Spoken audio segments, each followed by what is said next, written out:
శ్రీవారి లడ్డూలో కల్తీ నెయ్యి కలవలేదని ఈవో చెబుతున్నా టీడీపీ దుష్ప్రచారం చేస్తోందని వైసీపీ కాకినాడ జిల్లా అధ్యక్షుడు మాజీ ఎమ్మెల్యే కన్నబాబు అన్నారు. కూటమి ప్రభుత్వం వచ్చిన తర్వాత ఘటన జరిగితే గత ప్రభుత్వానికి అంటగడుతున్నారని అన్నారు. తామిచ్చిన నివేదిక పూర్తిగా నమ్మొద్దని ఏడీడీబీ చెప్పిందని అన్నారు. వరదలతో తీవ్రంగా నష్టపోయినా వారిని పట్టించుకోలేదని కన్నబాబు విమర్శించారు.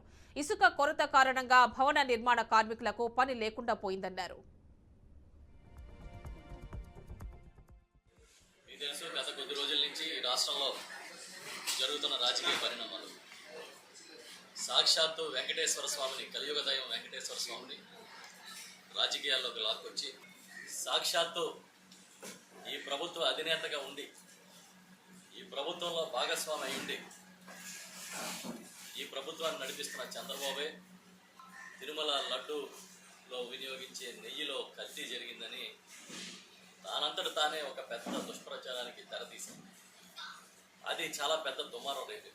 ఆ దుమారం ఏ స్థాయికి వెళ్ళిపోయిందంటే, ఈ ప్రపంచంలో నలుమూలలా ఉన్న హిందువులకి జరిగిన సంఘటన ఈ ప్రభుత్వం వచ్చిన తర్వాత, ఈ ప్రభుత్వం ఏర్పాటు జరిగిన తర్వాత, ఒకవేళ వాళ్ళు చెబుతున్నది సంఘటన నిజమైతే, ఈ ప్రభుత్వం ఏర్పాటు అయిన తర్వాత జూలైలో జరిగితే దాన్ని గత ప్రభుత్వానికి, పూర్వపు ముఖ్యమంత్రి జగన్మోహన్ రెడ్డి గారికి ఆపాదించే కార్యక్రమాన్ని చేశారు.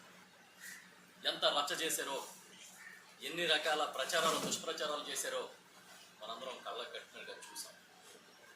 చివరికి నిన్న సుప్రీంకోర్టులో ఈ రాష్ట్ర ప్రభుత్వం వేసిన సిట్ని పక్కన పెట్టి, ఈ రాష్ట్ర ప్రభుత్వం వేసిన ఆ విచారణ కుదరదని సిబిఐ డైరెక్టర్ ఆధ్వర్యంలో ఒక స్వాతంత్ర విచారణ వ్యవస్థని సుప్రీంకోర్టు నియమించింది. దీంతో నిజానిజాలు నిగ్గు తేలుతాయని అందరం భావిస్తున్నాం.